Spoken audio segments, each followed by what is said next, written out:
客户就突然知道他钱进来了，突然就抢手机了。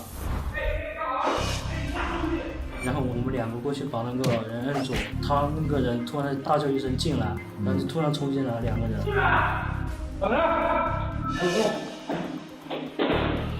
他们把我摁在床上之后，那个客户就起来了之后，他拿着他的手机就出去了。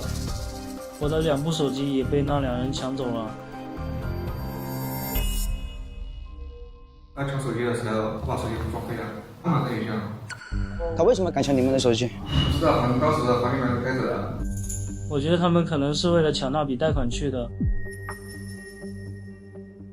哎，你看一下这个时间点附近有没有其他可疑人员了？哦，有的。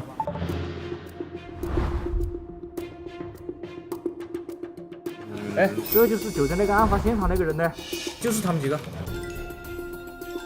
但是走到最前面的这个人好像没有上去。那他应该是在下面望风了。其实他们早就在一起了，25号早上就已经在一起了，你看。那这是有我的。